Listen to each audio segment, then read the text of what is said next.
Hermanos de Iglesias Redimidos, hermanos adventistas, bienvenidos a este estudio, ¿verdad? Un estudio más de profecía, estudios bíblicos sobre eventos proféticos. Hoy vamos a estudiar un capítulo maravilloso. No lo vamos a estudiar todo porque ocuparíamos varias sesiones para estudiarlo todo. Vamos a ver el inicio donde se ponen las bases para entender el capítulo y el final. Pero de todos los capítulos de la Biblia, hermanos, el capítulo 11 de Daniel es el libro, es el capítulo que más detalle tiene sobre historia. Sí hay un libro en realidad eh, con historia y que nos puede cimentar nuestra fe, es el capítulo 11 de Daniel. Qué capítulo más maravilloso. Les recomiendo encarecidamente, ¿verdad?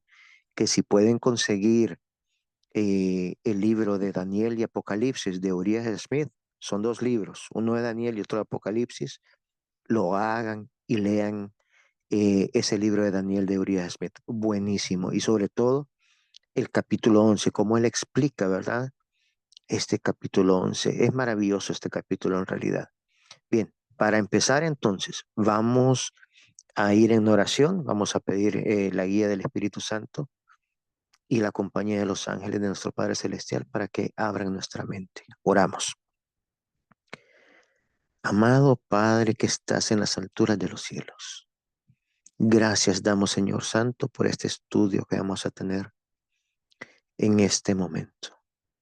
Oh Señor Santo, pedimos la presencia de tus ángeles que acudan a nosotros a abrir nuestra mente. Padre amado, que tu Espíritu Santo, que es el Espíritu de Cristo, pueda hacernos entender estas verdades. Gracias, Señor Santo, dejamos por esta información que nos has dejado a nosotros, por estas profecías, para que sepamos cuán cerca estamos de tu segunda venida. Gracias, Padre amado, por escucharnos, por estar con nosotros. Toma posesión de mi mente, de mi habla, Señor, para que yo pueda transmitir este mensaje en estos momentos. Quédate con nosotros, que tu presencia esté en cada uno de los hogares que esté escuchando este mensaje. En Jesús lo pedimos todo. Amén. Bien, vamos entonces a ver el título de hoy. Y ya desde el título podemos notar que este estudio va a estar interesantísimo, impresionante. Dice Daniel 11, el rey del norte, el rey del sur y el fin de la gracia. Esos son los temas que vamos a estudiar hoy. Y van a ver ustedes, a medida que vamos estudiando, cómo la misma Biblia define quién es el rey del norte y quién es el rey del sur. Y finalmente vamos a poder ver lo que dice este anuncio, el fin de la gracia. Así que comenzamos entonces con la primera diapositiva. Aquí comenzamos, miren, si vimos Daniel 11, ¿sí? Pero comenzamos con Daniel 8. En este escenario que estamos viendo acá, de esta batalla que ya estudiamos anteriormente, entre Grecia y Medo-Persia, así comienza Daniel 10. Este es el escenario, perdón, Daniel 11. Este es el escenario en el que comienza Daniel 11. Solamente lo pusimos aquí de referencia para que nos ubiquemos con la mente de qué estamos hablando. Así que ahora sí, comenzamos Daniel 11. Vamos con la siguiente diapositiva, dice Daniel 11, 1 y 2. Yo mismo, en el año primero de Darío el Medo, estuve para animarlo y fortalecerlo. Y ahora yo te mostraré la verdad. He aquí que aún había tres reyes en Persia, y el cuarto se hará de grandes riquezas más que todos ellos. Y al hacerse fuerte con sus riquezas, levantará a todos contra el reino de Grecia. Es decir, Daniel está acá, está en el gobierno todavía en el imperio de los medos y los persas, pero va a haber una guerra con Grecia. Vamos a ver el comentario de estos versículos. Vemos la siguiente diapositiva, ahí está el comentario. Entramos ahora en una profecía de acontecimientos futuros que no se velan en figuras y símbolos, como en las visiones de Daniel 2, 7 y 8, sino que se dan lenguaje claro. Esto es importante. Y aquí ya no estamos viendo símbolos, ya no hay una estatua de oro con plata, con bronce, con las piernas de hierro, pies en parte de hierro y barro, no. Ya no estamos viendo leones con alas, ni osos, ni leopardos con cuatro cabezas, no estamos viendo figuras, ni estamos viendo como vimos al inicio en la imagen de Daniel 8, el macho cabrío contra el carnero, sino que se dan en lenguaje claro, dice aquí. Aquí se presentan muchos de los sucesos más destacados de la historia del mundo, desde los días de Daniel hasta el fin del mundo. Esta profecía, como dice Thomas Newton, puede llamarse apropiadamente un comentario y explicación de la visión de Daniel 8. Con esta declaración demuestra el nombrado comentador cuán claramente percibía la relación que había entre esta visión y el resto del libro de Daniel. Interesante, ¿sí? Entonces los primeros versículos son como un comentario de Daniel 8, pero la historia va avanzando. Este libro de capítulo 11 de Daniel comienza con el imperio Medo-Persia y termina hasta el fin del tiempo, hasta el fin de la gracia. O sea que nos pasa a nosotros por encima el 2025 y llega todavía al fin de la gracia. Es impresionante este capítulo. Así que continuamos leyendo, dice. La última visión de Daniel interpretada. Después de explicar que durante el primer año de Darío había estado a su lado para animarlo y fortalecerlo, al ángel Gabriel dedica su atención a lo futuro. Darío había muerto y ahora reinaba Ciro. Habría todavía 3 reyes en Persia, indudablemente sucesores inmediatos de Ciro. Fueron Cambises, hijo de Ciro, Esmerdis, un impostor, conocido también como el falso Esmerdis, y Darío Histaspes. Jerjes invade a Grecia. Otro subtítulo dice. El cuarto rey después de Ciro fue Jerjes, hijo de Darío Histaspes. Fue famoso por sus riquezas, en cumplimiento directo de la profecía que anunciaba se hará de grandes riquezas más que todos. Resolvió conquistar a Grecia y para ello organizó un poderoso ejército que según Heródoto contaba con 5.283.220 hombres. Escuchó bien, qué gran ejército el que formó. Jerjes no se conformó con movilizar al oriente solamente, sino que obtuvo también el apoyo de Cartago en el occidente. Ese es el comentario de los primeros versículos de Daniel 11. Ahora vamos a ver los siguientes versículos. Daniel 11, 3 y 4. Dice, se levantará luego un rey valiente, luego de los 4, ¿verdad? Que estaban de los medos y los persas. Se levantará luego un rey valiente, el cual dominará con gran poder y hará su voluntad. Pero cuando se haya levantado, su reino será quebrantado y repartido hacia los 4 vientos del cielo, no a sus descendientes, ni según el dominio con que él dominó, porque su reino será arrancado y será para otros fuera de ellos. Entonces aquí nos da otra luz, ¿sí? Y aquí viene la explicación. En la siguiente diapositiva leemos el comentario. Estos comentarios que estamos leyendo son de ese capítulo 11 que les mencioné, de Daniel de Urias Smith, ¿sí? Entonces dice, Jerjes fue el último rey de Persia que invadió a Grecia, de modo que la profecía pasa por alto 9 príncipes menores para introducir al rey valiente, Alejandro Magno. Después de derribar al imperio persa, Alejandro llegó a ser señor absoluto de aquel imperio en la mayor extensión que haya poseído alguna vez cualquiera de los reyes persas. Su dominio abarcaba la mayor parte del mundo habitable entonces conocido. Con cuánta exactitud se le describió como rey valiente, el cual se enseñoreará sobre gran dominio y hará su voluntad, pero agotó sus energías en las orgías y borracheras. Y cuando murió en el año 323 antes de Jesucristo, sus proyectos vanagloriosos y ambiciosos quedaron repentina y totalmente eclipsados. El imperio griego no fue heredado por los hijos de Alejandro. Pocos años después de su muerte, toda su posteridad había caído víctima de los celos y la ambición de sus principales generales, que desgarraron el imperio en 4 partes. Cuán breve es el tránsito del más alto pináculo de la gloria terrena a las mayores profundidades del olvido y la muerte. Los cuatro principales generales de Alejandro, Casandro, Lisímaco, Seleuco y Ptolomeo, tomaron posesión del imperio. Mire con qué exactitud se está cumpliendo hasta ahora la profecía. Es impresionante. Es maravilloso en realidad. Vamos a ver la siguiente diapositiva.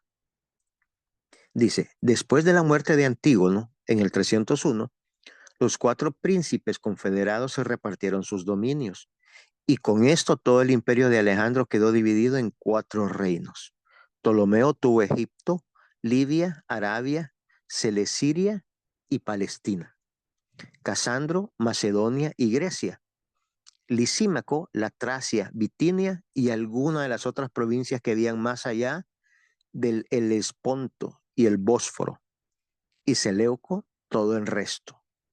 Estos cuatro fueron los cuatro cuernos del macho cabrío mencionado en las profecías del profeta Daniel, que crecieron después de haberse quebrado el primer cuerno.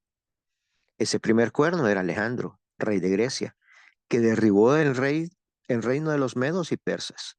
Y los otros cuatro cuernos fueron esos cuatro reyes que surgieron después de él y se dividieron el imperio. Fueron también las cuatro cabezas del leopardo, de las cuales se habla en otro lugar de las mismas profecías. Y sus cuatro reinos fueron las cuatro partes en que, según el mismo profeta, el dominio del rey valiente iba a ser repartido por los cuatro vientos del cielo. Entre estos cuatro reyes y no a sus descendientes, pues ninguno de ellos pertenecía a su posteridad. Por lo tanto, con esta última partición del imperio de Alejandro, se cumplieron exactamente todas estas profecías. Mire Dios cómo va contando con tanto detallito, ¿verdad? Todo lo que está sucediendo. Entonces vamos a ver en la siguiente diapositiva esta imagen. Eso es lo que estamos viendo ahorita. Todo lo que están viendo, que están en color amarillo, verde, naranja y morado, todo eso era el imperio de Alejandro Magno. Pero Alejandro murió, como leímos. Y ese gran imperio entonces se dividió en cuatro partes. Ahí están los cuatro colores que ustedes pueden ver. Casandro, la parte en amarillo. Lisímaco, la parte en verde. Seleuco, la parte naranja, y Ptolomeo, la parte morada. Hasta ahí estamos.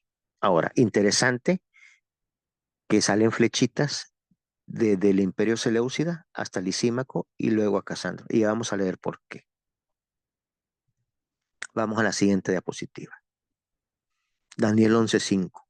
Y será fuerte el rey del sur, mas uno de sus príncipes será más fuerte que él, y será poderoso, y su dominio será grande. Y entonces vamos aquí. Aquí ya entramos en materia interesantísima. Vamos a la siguiente diapositiva. Definiendo el rey del norte y el rey del sur. Aquí vamos a entender, y esto quiero que es importante. La Biblia nos da la pauta, ¿verdad? Para que de aquí en adelante entendamos quién es el rey del norte y el rey del sur. Repito, la Biblia nos da la pauta. La misma Biblia se está explicando. Y esta es la pauta que tenemos que tomar de aquí en adelante para el resto del capítulo. Recordamos lo que leímos al inicio, que este capítulo 11, a diferencia del 8, del 7 y del 2 de Daniel, esto es literal. Aquí no hay simbología. Aquí estamos hablando de reinos y ya lo leímos ahorita. Cómo van sucediendo uno tras otros. No hay simbología acá. Bien, vamos entonces a la siguiente diapositiva. Dice el rey del sur. En el resto de este capítulo se mencionan a menudo el rey del norte y el rey del sur. Por lo tanto, es esencial identificar claramente estas potencias para que se pueda comprender la profecía. Y es cierto, para poder entender la profecía tenemos que identificar quién es el rey del norte y el rey del sur.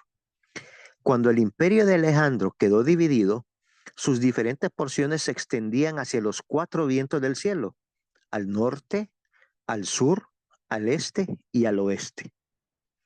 Estas divisiones tenían especialmente estas direcciones cuando se les observa desde Palestina, parte central del imperio. La división que se hallaba al oeste de Palestina constituiría el reino del oeste. La que se encontraba al norte sería el Reino del Norte. La situada al este, el Reino del Este, y la que se extendía al sur sería el Reino del Sur. Así. Se dividió en 4 partes, recuerdan, ¿verdad? Este, oeste, norte y sur. Y entonces avanzamos en la presentación. Dice, durante las guerras y revoluciones que surgieron a través de los siglos, cambiaron con frecuencia los límites geográficos o fueron borrados y se instituyeron nuevos. Pero cualesquiera que fuesen los cambios efectuados, estas primeras divisiones del imperio son las que deben determinar los nombres que desde entonces llevarán esas porciones del territorio, o no tendremos base ni norma para probar la aplicación de la profecía. En otras palabras, dice, cualquiera que fuese la potencia que en un momento determinado ocupara el territorio que al principio constituyó el Reino del Norte, esa potencia iba a ser el Rey del Norte mientras ocupase ese territorio. Cualquier potencia que llegase a ocupar lo que al principio constituyó el Reino del Sur, sería mientras tanto el Rey del Sur. Hablamos solo de esos dos, porque son de aquí en adelante los únicos dos mencionados en la profecía, y porque de hecho todo el imperio de Alejandro se resolvió finalmente en esas dos divisiones. Y aquí vamos a explicar por qué. Sigamos. Dice, los sucesores de Casandro fueron pronto vencidos por Lisímaco. O sea que Lisímaco conquistó los territorios de Casandro y su reino, que comprendía a Grecia y Macedonia, quedó anexado a Tracia. Lisímaco, a su vez, fue vencido por Seleuco y Macedonia y Grecia fueron anexadas a Siria. Por eso aquellos, cuando vimos la división aquella de los 4 colores, habían flechitas, ¿verdad? Porque uno cayó al otro. Entonces aquí estamos hablando que solo queda entonces ya el imperio seleucida en una parte. Estos hechos preparan el terreno, dice, para interpretar el texto que estudiamos. El rey del sur, Egipto, iba a ser fuerte. Ptolomeo Sotero anexó a Egipto, Chipre, Fenicia, Caria, Cirene y muchas islas y ciudades. Así fue hecho fuerte su reino. Pero la expresión uno de los principales de aquel introduce a otro de los príncipes de Alejandro. Debe referirse a Seleuco Nicator, quien, como ya se ha declarado, al anexar a Macedonia y Tracia a Siria, llegó a poseer 3 de las 4 partes del dominio de Alejandro y estableció un reino más poderoso que el de Egipto. Entonces vamos a ver la siguiente diapositiva y aquí vamos a ver entonces cómo se dividieron, ¿verdad? Casandro, Lisímaco, Seleuco y Ptolomeo. Esos eran los 4. Los 4 generales que se dividieron el territorio de Alejandro una vez que Alejandro Magno murió. Repito, Casandro, Lisímaco, Seleuco y Ptolomeo. Y pueden ver ustedes ahí los diferentes colores. Ahora, lo que acabamos de leer es que Lisímaco venció a Casandro y Seleuco después a Lisímaco. Finalmente, entonces, vamos avanzando a la siguiente diapositiva. Los imperios quedan así. El imperio Ptolomeo es en el sur y el Seleucida está en el norte. El Seleucida se convierte entonces en el rey del norte y los Ptolomeos en el rey del sur. Y de aquí en adelante, hermanos, esto es importante, de aquí en adelante, cualquier potencia, cualquier nación que ocupe ese territorio del norte va a ser considerado el rey del norte. Y cualquier potencia que ocupe el territorio de los Ptolomeos que están en verde va a ser considerado el rey del sur. Hoy en día estos Seleucidas y los Ptolomeos ya no existen, pero los territorios ahí están. Los territorios ahí están. Repito, quien ocupe el territorio de los Seleucidas va a ser considerado entonces hoy en día el rey del norte. Y quien ocupe los territorios de Egipto, que pueden ver en verde ustedes, de los Ptolomeos, es hoy en día el rey del sur. Eso es importante para poder entender toda la profecía de este capítulo. Vamos entonces a ver el siguiente versículo, Daniel 11:6. Al cabo de años harán alianza, y la hija del rey del sur vendrá al rey del norte para hacer la paz. Pero ella no podrá retener la fuerza de su brazo, ni permanecerá él, ni su brazo, porque será entregada a ella y los que la habían traído a sí mismo su hijo y los que estaban de parte de ella en aquel tiempo. Mire cuánto detalle de aquí la Biblia. Pero más impresionante es la explicación de este pasaje. Vamos a la siguiente diapositiva. El rey del norte dice: hubo frecuentes guerras entre los reyes de Egipto y los de Siria. Las hubo especialmente entre Ptolomeo de Filadelfio, segundo rey de Egipto, y Antíoco Teos, tercer rey de Siria. Acordaron finalmente hacer la paz a condición de que Antíoco repudiase a su primera esposa, Laodice, y sus dos hijos, y se casase con Berenice, hija de Ptolomeo de Filadelfia. O sea que por medio del matrimonio, de este matrimonio, iban a hacer las paces. En cumplimiento de esto, Ptolomeo llevó a su hija a Antíoco y con ella le otorgó una inmensa dote. Empero, dice la palabra, ella no podrá retener la fuerza del brazo. Es decir, no continuará manifestándose en su favor el interés y poder de Antíoco. Así resultó, porque poco después Antíoco hizo volver a la corte a su esposa anterior, a Laodice y a sus hijos. Y continúa entonces la narración. No, una para adelante, ahí. Luego la profecía dice: ni permanecerá él, Antíoco, ni su brazo, o posteridad. Laodice, al recuperar el favor y el poder, temió que la inconstancia de Antíoco pudiese hacerla caer otra vez en desgracia, llamando de nuevo a Berenice. Habiendo concluido que solo la muerte de él podía protegerla eficazmente contra una tal contingencia, lo hizo envenenar poco después. Tampoco los hijos que tuvo de Berenice le sucedieron en el reino, porque Laodice arregló los asuntos de tal manera que obtuvo el trono para su hijo mayor, Seleuco Calínico, porque será entregada a ella, dice Berenice. No se contentó Laodice con envenenar a su esposo Antíoco, sino que hizo matar a Berenice y su hijo todavía en la infancia. Los que la habían traído, todos sus asistentes y mujeres de Egipto, al procurar defenderla, fueron muertos con ella. Asimismo, su hijo fue muerto por orden de Laodice. Y los que estaban de parte de ella en aquel tiempo se refiere claramente a su esposo y a los que la defendieron. Miren con qué exactitud la profecía define y describe lo que la historia registra sucedió. Es impresionante la actitud. Y así avanza todo el capítulo 11 de Daniel. El imperio romano, aparece Marco Augusto, incluso hasta Cleopatra aparece en uno de esos versículos, al estudiarlo y escudriñarlo bien. Pero por tiempo, como les dije al inicio, no podemos abarcar todos esos versículos. Así que nos vamos hasta el versículo 40 de Daniel 11 y nos vamos a donde dice: entramos en el tiempo del fin. Entramos en el tiempo del fin. Pasó Medo-Persia, pasó Grecia, pasó el Imperio Romano y pasó Roma papal. Pasó la Revolución Francesa también. Y entonces entramos en el tiempo del fin. Y mira lo que nos dice Daniel 11:40. Vamos a leerlo. Pero al cabo del tiempo, el rey del sur contenderá con él, y el rey del norte se levantará contra él como una tempestad, con carros y gente de a caballo y muchas naves, y entrará por las tierras e inundará y pasará. Recordemos que el rey del norte y el rey del sur en ese momento ya no son los Seleucidas ni los Ptolomeos, ya han pasado varios cientos de años.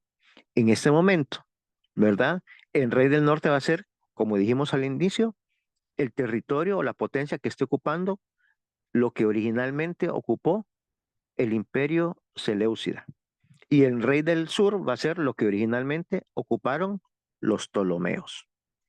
Bien, continuamos entonces con la lectura. Vamos a la siguiente diapositiva. Entrará en la tierra gloriosa y muchas provincias caerán, mas éstas escaparán de su mano: Edom y Moab, y la mayoría de los hijos de Amón. Extenderá su mano contra las tierras y no escapará el país de Egipto, y se apoderará de los tesoros de oro y plata y de todas las cosas preciosas de Egipto, y los de Libia y de Etiopía le seguirán. Vamos a la siguiente. Pero noticias del oriente y del norte lo atemorizarán, y saldrá con gran ira para destruir y matar a muchos.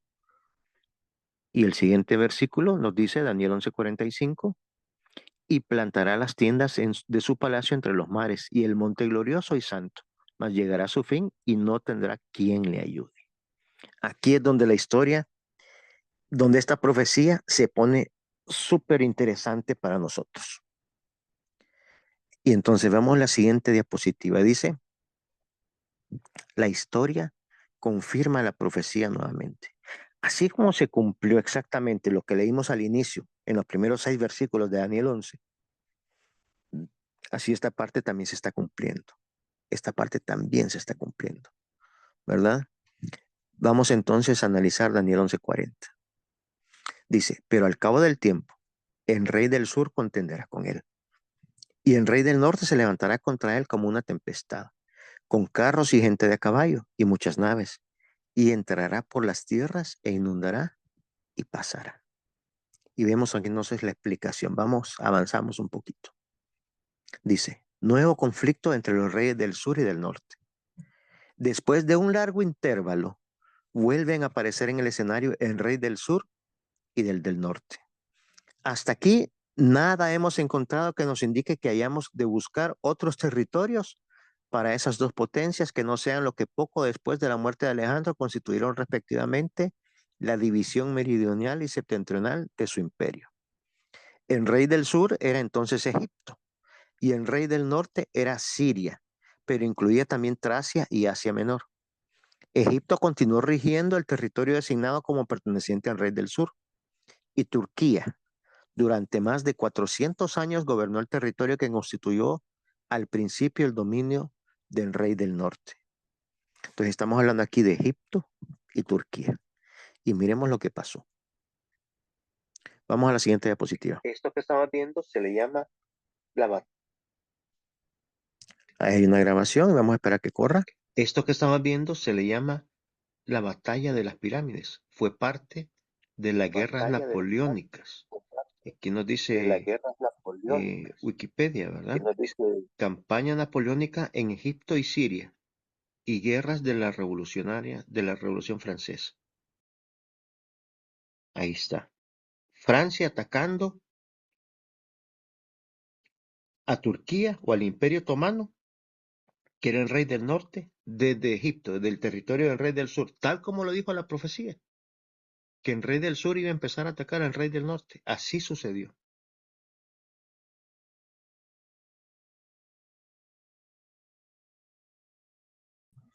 Bien, como pudimos ver, se cumplió así de manera literal, como dijo. Quien empezó a atacar vimos que fue el rey del sur. El rey del sur era Egipto. Pero no fue Egipto quien estaba atacando, sino que era Francia quien estaba atacando desde ese territorio. Vamos a ver la siguiente diapositiva para explicar un poco lo que sucedió. Y todo eso lo encontramos en los libros de historia.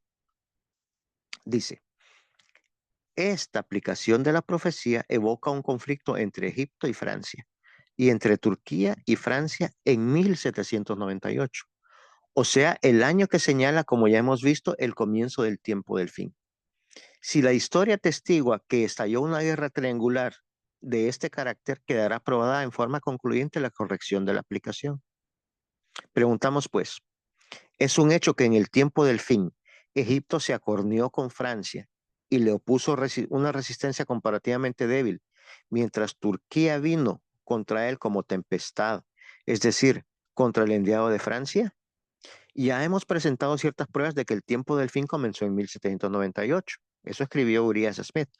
Y ningún lector de la historia necesita ser informado de que en ese año se llegó a un estado de hostilidad abierta entre Francia y Egipto. Entonces, vamos a ver lo que está sucediendo. Vamos a la siguiente diapositiva. Miren qué interesante cómo esto va agarrando forma. Y ya vamos a ir entendiendo entonces de lo que se trata toda esta profecía de Daniel 11. Dice, el historiador formará una opinión acerca de la parte que desempeñaron en el origen del conflicto los sueños de gloria que albergaba el delirante y ambicioso cerebro de Napoleón Bonaparte. Pero los franceses, o Napoleón por lo menos, lograron que Egipto fuese el agresor. En una proclamación hábilmente redactada, Napoleón aseguró a los pueblos de Egipto que había venido tan solo para castigar la casta gobernante de los mamelucos, por las depredaciones que habían hecho sufrir a ciertos negociantes franceses, que, lejos de querer destruir la religión musulmana, tenían más respeto hacia Dios, Mahoma y el Corán que los mamelucos, que los franceses habían destruido al Papa y los caballeros de Malta que hacían la guerra a los musulmanes. 3 veces bienaventurado sería pues el que se pusiese de parte de los franceses.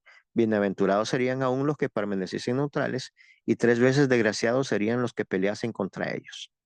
Recordamos que hablamos aquí del año 1798. En ese año, el papado perdió el poder en Europa. Fue Napoleón que los había derrotado, y con esas credenciales se presentó ante los egipcios. Y entonces vamos a ver la siguiente diapositiva. Miren lo interesante de lo que está sucediendo acá. El comienzo del año 1798 encontró a los franceses elaborando grandes proyectos contra los ingleses. El directorio deseaba que Bonaparte emprendiese enseguida el cruce del canal y atacase a Inglaterra, pero él veía que ninguna operación directa de esta clase podía emprenderse juiciosamente antes del otoño, y no estaba dispuesto a arriesgar su creciente reputación pasando el verano en la ociosidad. Pero nos dice el historiador, veía una tierra lejana donde podría adquirir una gloria que le daría nuevo encanto a los ojos de sus compatriotas por el aire romántico y misterioso que envolvía el escenario. Egipto, la tierra de los faraones y Ptolomeos, sería un noble campo para obtener nuevos triunfos. O sea que Napoleón, después de haber derrotado aquí entonces al papado, ¿verdad? El directorio quería que atacaran a Inglaterra, pero no era apropiado en ese momento, sino que hasta el otoño, dice. Entonces, todo el verano, ¿qué vamos a hacer? Vamos a atacar entonces en Egipto, dice. Y continúa la lectura, el segundo párrafo dice, mientras Napoleón contemplaba horizontes aún más amplios en los países históricos del Oriente, que no abarcan solamente el Egipto, sino también Siria, Persia, el Indostán y hasta el Ganges mismo, no tuvo dificultad en persuadir al directorio de que Egipto era el punto vulnerable donde podía herir a Inglaterra al interceptar su comercio oriental. De ahí que con el pretexto mencionado arriba, se emprendió la campaña egipcia. Entonces, retomando, quería atacar a Inglaterra, pero todavía dijeron, falta un poco. Entonces, golpeemos a Inglaterra, en otra parte, golpeémoslos en Egipto. ¿Sí? Continuamos. Pero la situación de Napoleón se volvió precaria, dice.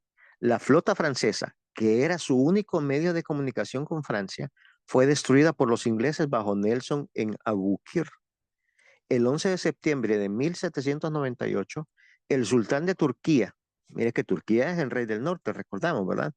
Animado de celos contra Francia, arteramente fomentado por los embajadores ingleses en Constantinopla y exasperado porque Egipto había sido durante mucho tiempo semidependiente del Imperio Otomán, se transformaba en provincia francesa, declaró la guerra a Francia.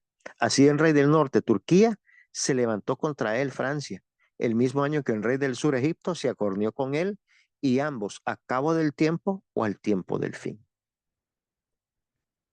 Vemos.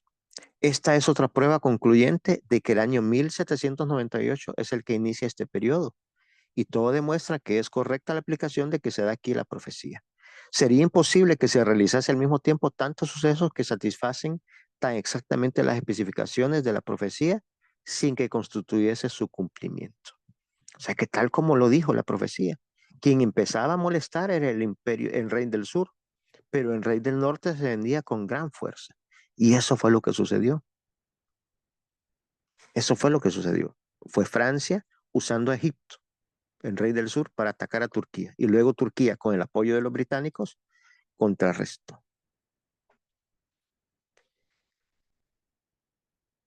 Vamos, hermana, a la siguiente. Y vamos a avanzar una más. Vamos al Daniel 11, el 41 al 43, por tiempo. Dice, entrará la tierra gloriosa y muchas provincias caerán, mas éstas escaparán de su mano, Edom y Moab, y la mayoría de los hijos de Amón extenderá su mano contra las tierras y no escapará el país de Egipto, y se apoderará de los tesoros de oro, de plata y de todas las cosas preciosas de Egipto, y los de Libia y de Etiopía le seguirán. Y vamos al siguiente, a la siguiente diapositiva. Pero noticias del oriente y del norte lo atemorizarán y saldrá con gran ira para destruir y matar a muchos. Entonces aquí viene la explicación. Veámoslo acá. La guerra de Crimea. Miren los años. 1853 a 1856. Las guerras otomanas en Europa, las guerras ruso-turcas. Sucedió ahí. Noticias del norte, el norte de Turquía, está Rusia. Esas noticias lo espantaron. Y entonces se fue a hacer guerra Turquía, el Imperio Otomano, contra Rusia. Miren los años, 1853 a 1856. Después de ese evento ha habido como una pausa en la profecía.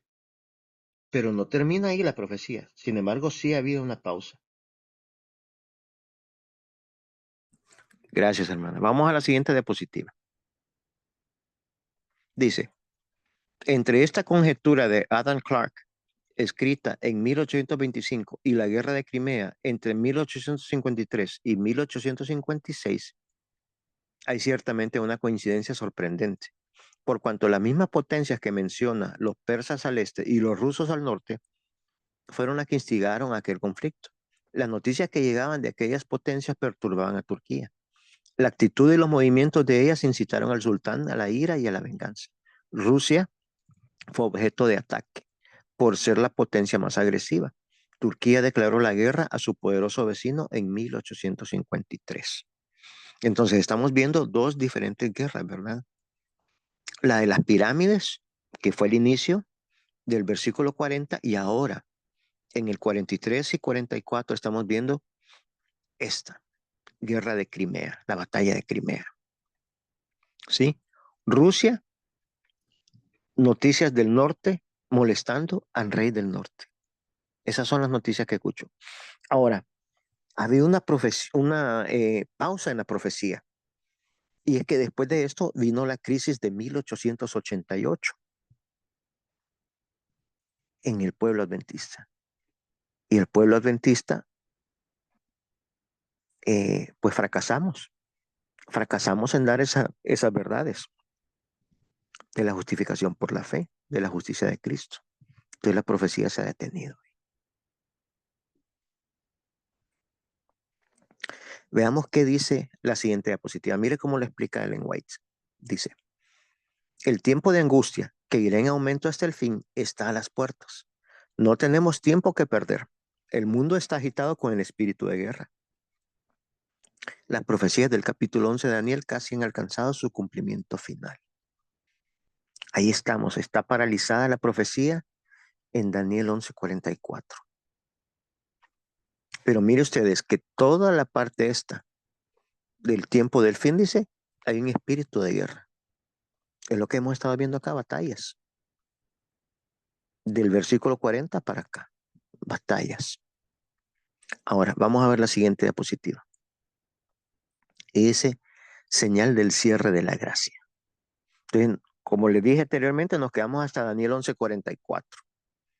Hasta ahí. Se dio la batalla de Crimea entre Turquía y Rusia. Esas son las noticias del norte que preocuparon al rey del norte. Hasta ahí está la profecía. Falta que se le quite la pausa y que corra de nuevo la profecía. Pero se va a correr entonces en Daniel 11:45. Ese es el único versículo que falta para que termine la profecía de Daniel 11. Vamos a ver Daniel 11:45. Dice, y plantará las tiendas de su palacio, está hablando siempre del rey del norte, ¿sí? Entre los mares y el monte glorioso y santo, mas llegará a su fin y no tendrá quien le ayude. El rey del norte hoy en día, hermanos, es Turquía. Turquía está ocupando ese territorio que antes era de los Seleucidas.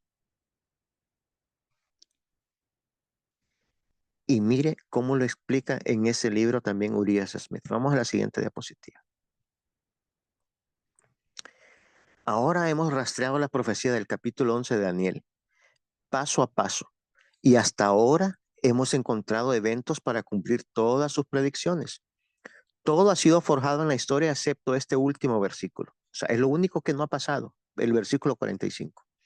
Habiéndose cumplido las predicciones del versículo anterior dentro de la memoria de la generación que ahora vive, somos llevados por esta más allá de nuestros días hasta el futuro, porque ningún poder ha realizado aún los actos aquí descritos, pero debe cumplirse. Y su cumplimiento debe ser realizado por ese poder que ha sido continuamente el tema de la profecía desde el versículo 40 hasta este versículo 45. Y continúa entonces la lectura. Dice, si la aplicación a la que hemos dado preferencia al pasar por alto estos versículos es correcta, debemos mirar a Turquía para dar el paso aquí indicado. Y notemos cuál fácilmente esto podría hacerse. Palestina, que contiene el monte glorioso y santo, el monte sobre el cual se encuentra Jerusalén, entre los mares, el Mar Muerto y el Mediterráneo, es una provincia turca. Al momento que se está escribiendo este documento, ¿verdad? Y si el turco se viera obligado a retirarse apresuradamente de Europa, podría ir fácilmente a cualquier punto dentro de sus propios dominios para establecer su cuartel general temporal. Aquí apropiadamente descrito como los tabernáculos, viviendas móviles de su palacio, pero no podría ir más allá de ellos. El punto más notable dentro del límite de Turquía en Asia es Jerusalén. Eso lo escribió en Daniel y Apocalipsis. Eso significa dar 282.1. Ahí está. Ahora, veamos qué nos dice la siguiente diapositiva. Esta ya la vimos.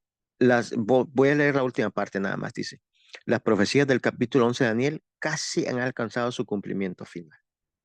O sea que todo esto, cuando ella escribió esto, 1904, casi todo ya había pasado. Solo faltaba el versículo 45.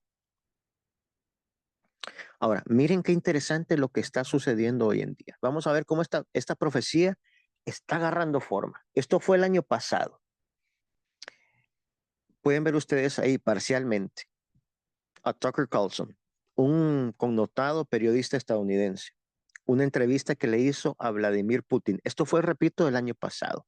Pero miren el titular de la noticia. Dice, escuchen con cuidado a Putin. Sus ambiciones imperiales podrían incluir Turquía. Y es que Vladimir Putin en esa entrevista, él empezó a hablar del gran imperio turco, con los zares y todo. Y entonces por eso está esta noticia acá. Turquía, dice, podría tener ambiciones, perdón, Putin podría tener ambiciones que incluyan a Turquía. Y ahora vamos a ver la siguiente diapositiva. Esta es un poquito más viejita, pero no menos relevante. El hombre que está ahí con la mascarilla es Erdogan, el presidente turco hoy en día.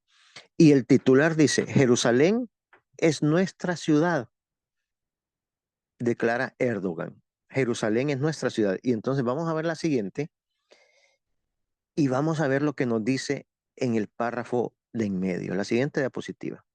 El párrafo de en medio nos dice, a ver si avanzamos. Ahí, gracias. Dice, es en esta ciudad que tuvimos que dejar en medio de lágrimas durante la Primera Guerra Mundial. Es posible ver a través de sus calles trazos de la resistencia otomana. Entonces Jerusalén, dice, es nuestra ciudad, es una ciudad nuestra. Y si bajamos entonces al último párrafo para traducir, dice, el Imperio Otomano dominó Jerusalén desde el 1516 hasta 1917, o sea, 400 años. Y por eso dicen ellos que tienen derecho sobre Jerusalén, porque el Imperio Otomano tuvo control sobre esa ciudad, que no era el Estado de Israel porque no existía todavía, sino que se conocía como Palestina, por 400 años. Entonces, Erdogan dice, esa ciudad es nuestra. Vamos a la siguiente diapositiva. Otra noticia, ¿sí? La batalla por Jerusalén, Turquía, Erdogan apuesta por su reclamo. O sea, Erdogan está reclamando. Hay videos recientes de diciembre del año pasado, cuando jóvenes le están diciendo a Erdogan, llévanos a Jerusalén, llévanos a Jerusalén. Hay que tener paciencia, dijo él. O sea, dentro de los planes de ellos está recuperar Jerusalén. Así lo dice la profecía. Y Putin quiere controlar una zona importante. Mire cómo lo escribe. Esto es impresionante, hermanos. Vamos a la siguiente. Este es un libro que ustedes pueden ver las iniciales ahí abajo que dice SSP. The Story of the Seer of Patmos. Es el título de ese libro en inglés. Lo escribió uno de los pioneros adventistas, Stephen Haskell. Y miren lo que escribe. Es impresionante. Dice, este tratado fue firmado y el ultimátum fue puesto oficialmente en poder de Mehemet Ali el 11 de agosto de 1840. Desde entonces, Turquía ha sido conocida en todas partes como el enfermo del Este. Mire cómo se le conoce a Turquía, en todas partes el enfermo del Este. Daniel profetizó acerca de él, diciendo, plantará las tiendas de su palacio entre los mares y en la gloriosa montaña sagrada, pero llegará a su fin y nadie lo ayudará. En cualquier momento, escribió Haskell, ¿sí? Cuando las potencias celosas de Europa puedan decidir, ya sea pacíficamente o en batalla, cuál de ellas ocupará Constantinopla, el enfermo se marchará rápidamente de Europa.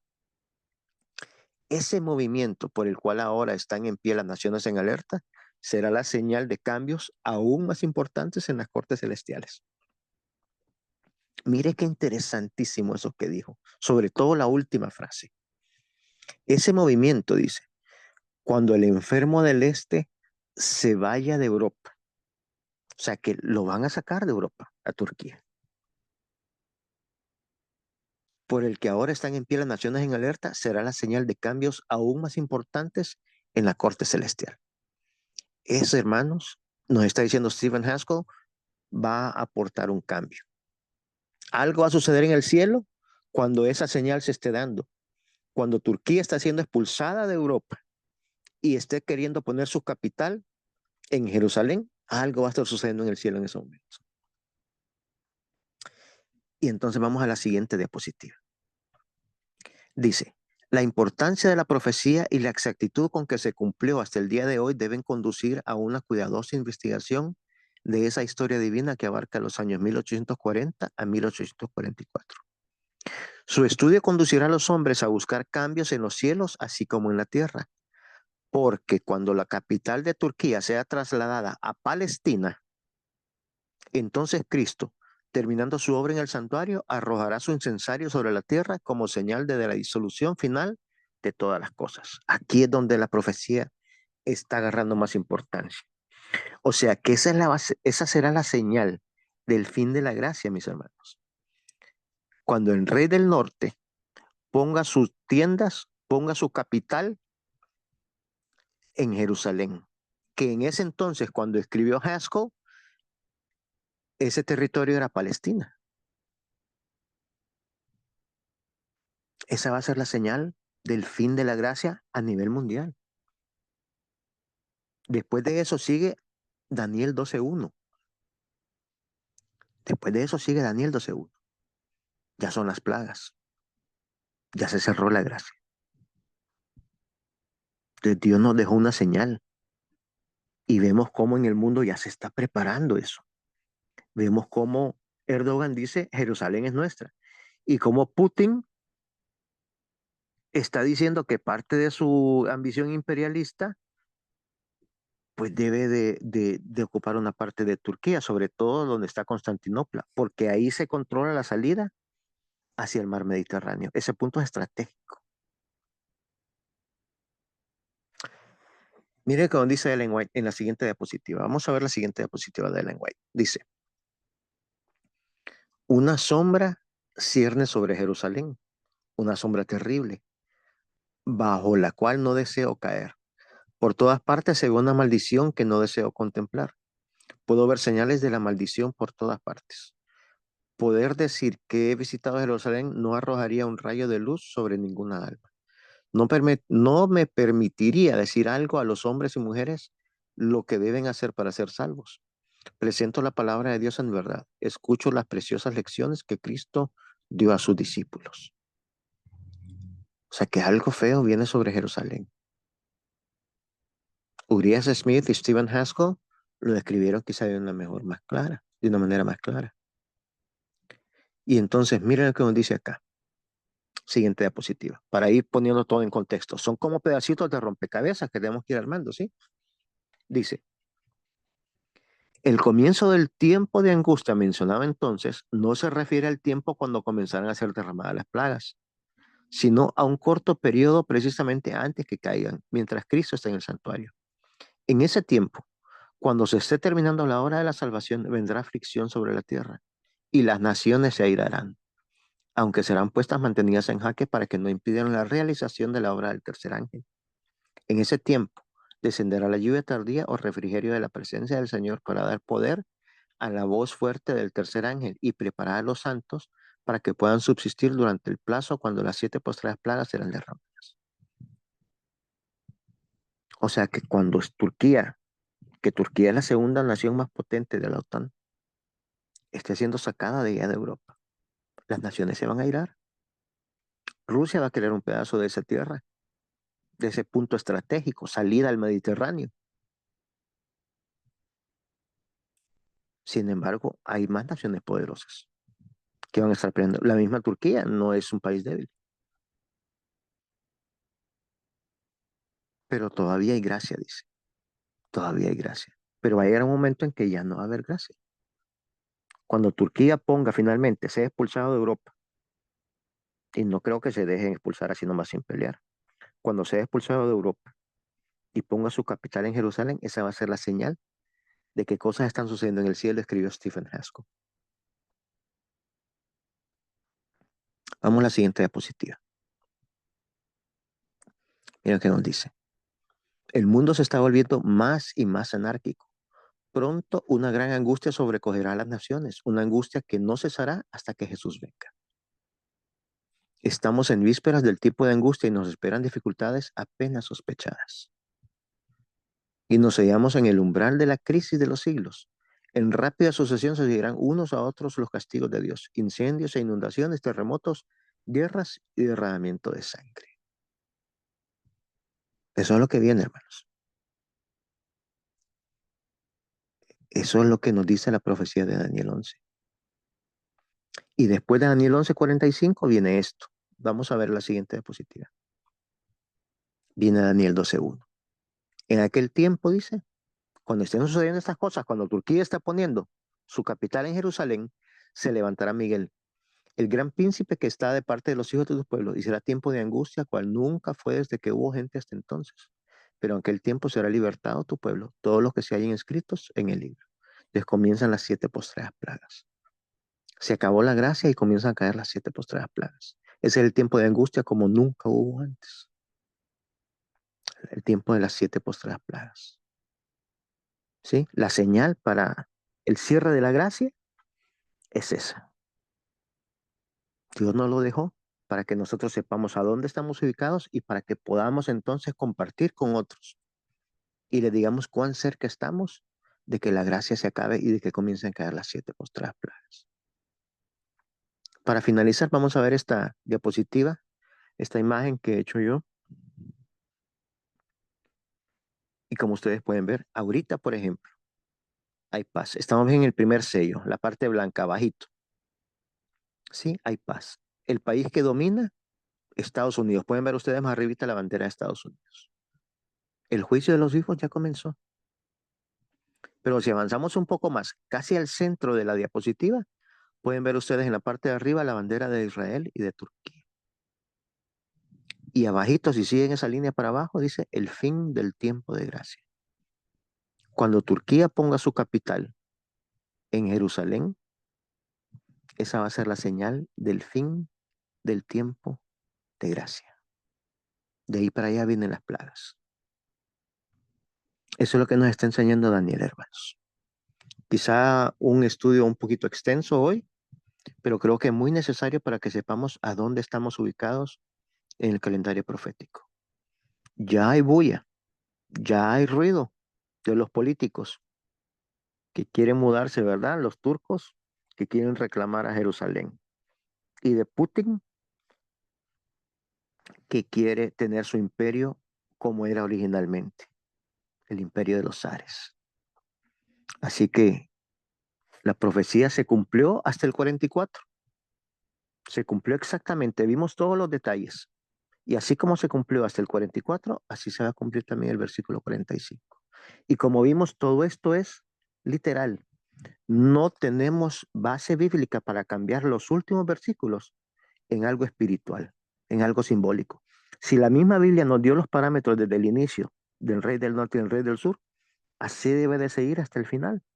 No hay ningún indicio, no hay ninguna autorización para hacerlo de manera simbólica o espiritual. Espero que esta lección de Daniel 11 haya sido de mucha bendición para ustedes, así como lo ha sido para mí, y que sepamos cuán cerca estamos de este fin, hermanos. El juicio de los vivos ya comenzó, hermanos. Todo lo que está sucediendo alrededor nos indica eso. En las próximas lecciones vamos a empezar a estudiar ya Apocalipsis. Ya terminamos casi Daniel, casi. Falta el capítulo 12, pero eso lo vamos a ver por último. Pero vamos a ver en Apocalipsis como ya el Cordero empezó a hablar como dragón. Todas las cosas que están sucediendo.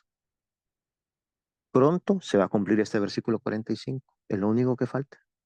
De ahí se acaba la gracia. Que Dios les bendiga, mis hermanos. Que les vamos a dejar este estudio para que ustedes lo puedan ver, que lo puedan seguir estudiando. Recuerdo, ese libro de Daniel, de Urias Smith. Consíganlo, lo pueden bajar en digital para que puedan ver sobre todo ese último capítulo de Daniel 11. Un fuerte abrazo, mis hermanos. Que Dios les bendiga a todos.